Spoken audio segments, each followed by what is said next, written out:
Welcome back to my channel, Famous and Fabulous. When you get chosen for the Kennedy Center Honors, it means you're definitely one of the best musicians the United States has ever had. So it makes sense that George Strait, who people call the king of country music, would get this award. But getting another trophy to add to the hundreds he already has isn't the only reason George is making headlines in 2025.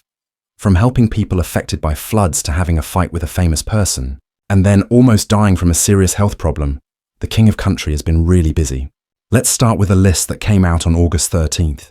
The list came right from the president's office, and it had the names of actor Sylvester Stallone, Broadway star Michael Crawford, singer Gloria Gaynor, rock band Kiss, and our very own country music legend George Strait. These were the people being honored at the 48th Annual Kennedy Center Honors, happening in December 2025. The people getting honored were all amazing and had worked super hard to become important, and each one of them had careers full of awards. George Strait himself is now 73 years old and started making records in 1981, and in just a few years, he had a dozen country songs that hit #1. By 1998, he already had more Country Music Award nominations than anyone else in history. He kept making great songs and was soon named Artist of the first 10 years of the 2000s by the Academy of Country Music. So for us fans, we're not really shocked that the King of Country is still getting honored in 2025. George lives and breathes music. This guy basically showed the world what real, true country music sounds like. Just last year, he put out his 31st album called Cowboys and Dreamers. And at 70-something years old, when other cowboys are just relaxing on their ranches, George is still living his dream. Even though he said he would stop touring everywhere more than 10 years ago, he still plays shows sometimes, and fans are super happy he does. Everyone knows George has done amazing things for music, but not many people know about his kind and giving personality. If you know about the Hill Country flooding relief, you can see how much work George and Vaqueros del Mar put in to raise money to help families. The team put together a special dinner and concert for donors called Straight to the Heart on July 27th. This benefit concert for Hill Country flood victims was able to raise over $6 million. George was thankful for people's kindness, but still asked everyone to pray for the suffering of so many people to end quickly. Fans really appreciated that someone like George was using his fame to help others instead of just making himself richer, while other people were literally drowning in their troubles.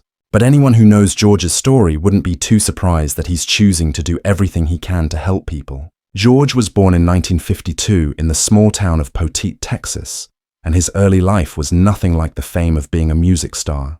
His dad, John Strait, taught math at a middle school and also took care of acres of ranch land that had been in the family for a long time. When George was younger, his parents split up when he was in elementary school. He and his brother Buddy were raised by their dad, and from when they were little, they helped with work on the ranch.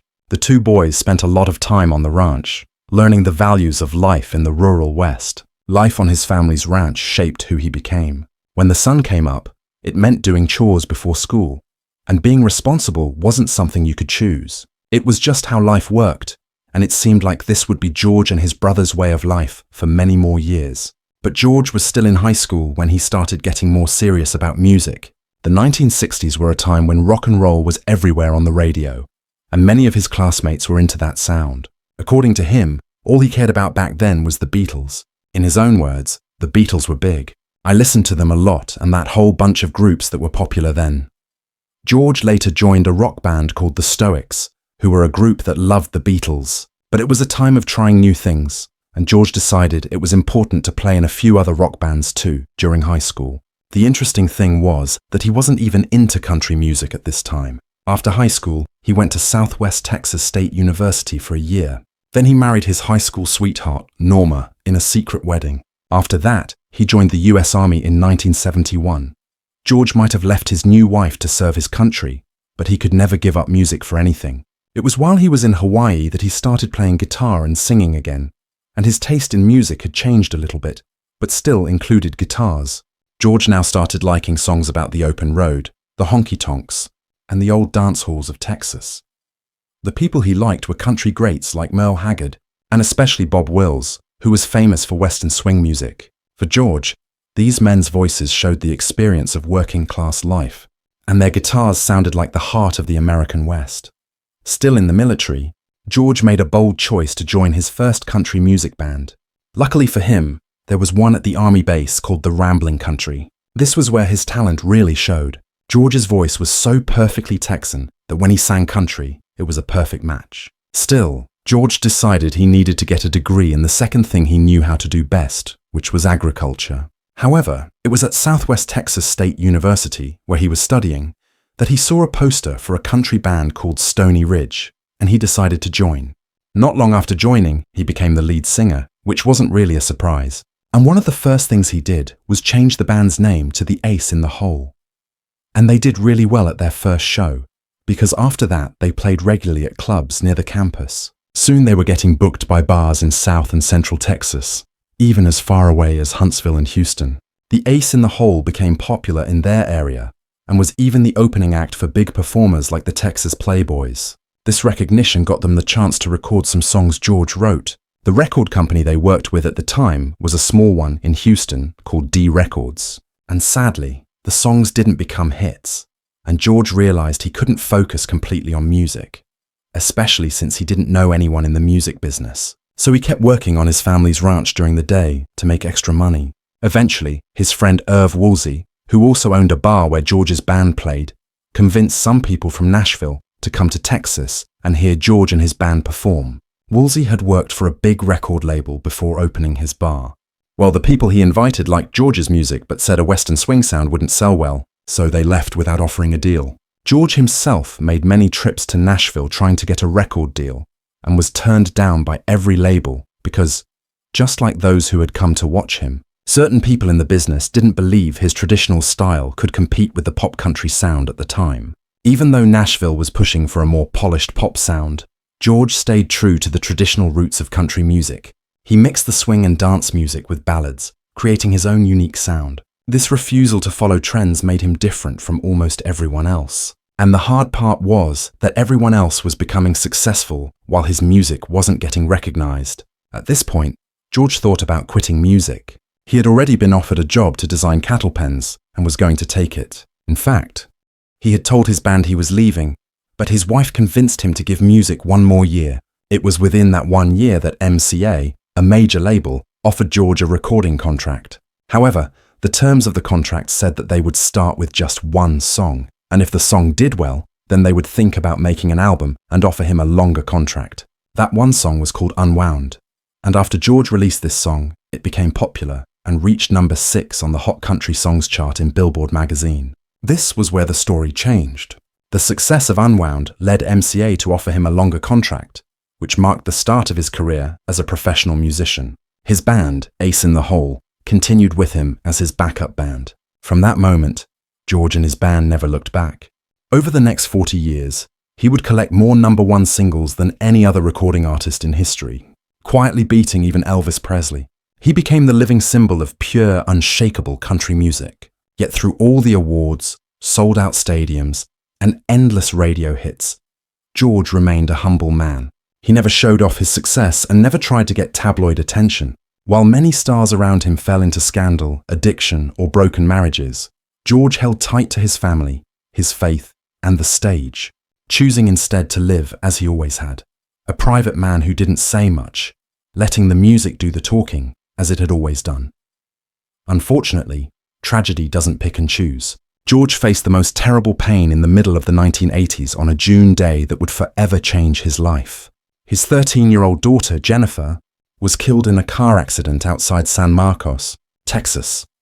She was a passenger in a car driven by 18-year-old Gregory Wilson Allen from Staples, Texas.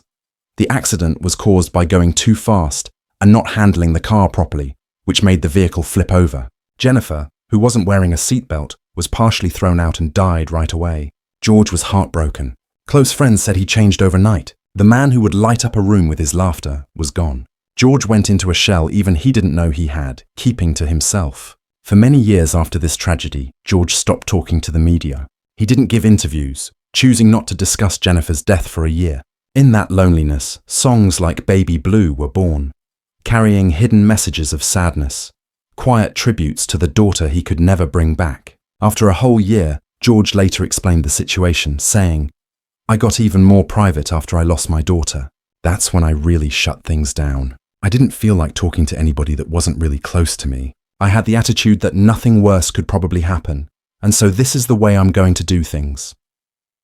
Fans were happy to have him back. George continued to release music, and the songs kept making their way to the top 10. He was breaking records and setting new ones. And as if that wasn't enough, he started acting in movies with Pure Country. He also sang many popular songs for the movie like I Cross My Heart, Heartland, Where the Sidewalk Ends, and The King of Broken Hearts. As the world entered the era of social media, you would expect that George would close up shop and be done. This wasn't the case. He was getting 2 CMA awards in 1 year, one for Album of the Year and the other for Single of the Year. Not to forget the Grammy Award for the album. At this point, the Academy of Country Music just had to honor him as the Artist of the Decade. You would think, okay, now this man has done it all. Perhaps he would retire now. Not George. He still had one more thing to do. In September 2012, he announced that his Cowboy Rides Away tour, which was happening at the same time as the release of his album Love Is Everything in May 2013, would be his last. One of his singles on that album reached #1 on the Billboard chart. With that, George had now recorded 60 #1 hits. Some artists had never even gotten one. George had now beaten Conway Twitty's record of 40 #1 hits on Billboard's Hot Country Songs chart. The shocking thing was that George now held the record for the most #1 songs on all charts by any artist in any music genre, not just in country music. This was amazing.